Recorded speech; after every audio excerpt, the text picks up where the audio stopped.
Maintenant on va filer, on va reprendre l'autoroute et on va partir pour Séville, pour l'Espagne.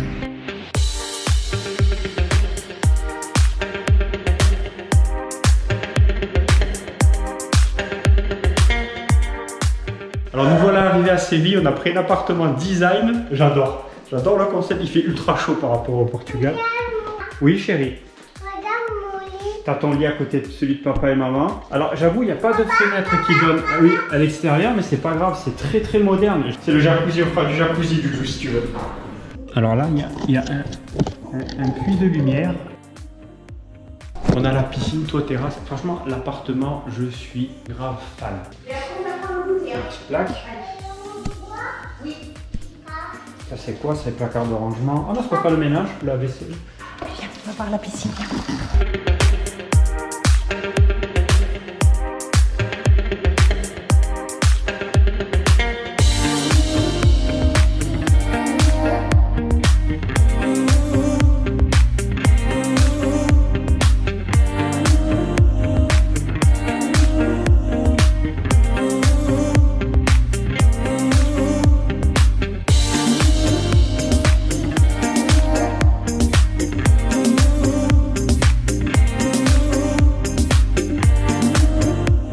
Dans le centre historique de Séville. Derrière, il y a la cathédrale. Je m'entendais vraiment pas ça en fait, je connaissais pas. Je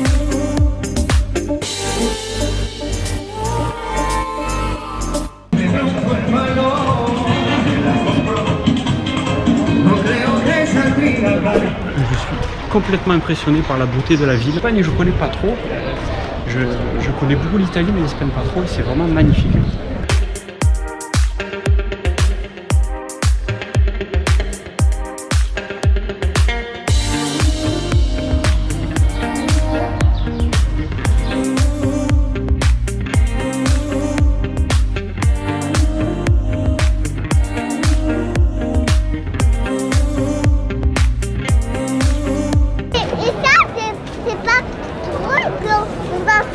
Est-ce que ça t'a plu de manger la paella au restaurant?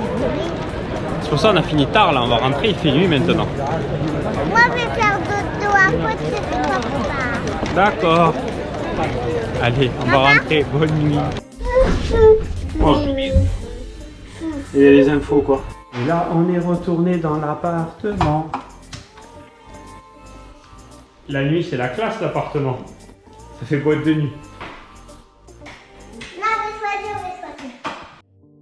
Ce que nous avons pour aujourd'hui. Ok, on dirait qu'il a fait 5.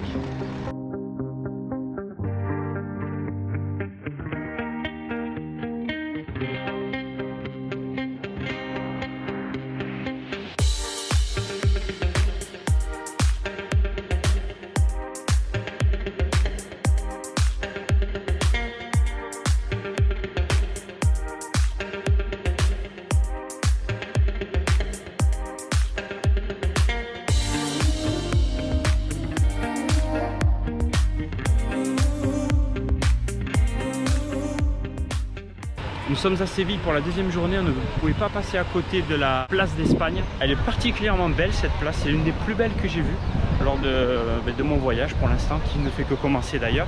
Elle est bordée d'eau, il y a un petit canal autour, c'est très joli, il y a les petits bateaux, il y a un petit orchestre.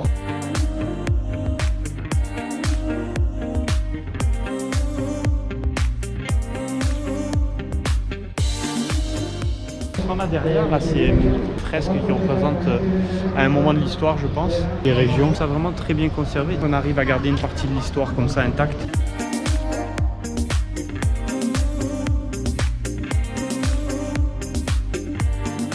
Autour de la place il y a un très grand parc avec énormément de végétation également, c'est vraiment un très bel endroit.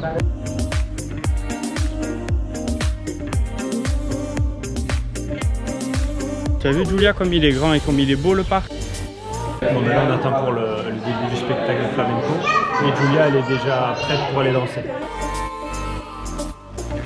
Le troisième et dernier jour, on fait une petite balade avant de partir. On est venu dans un parc, il y a un spectacle de flamenco, franchement c'est super.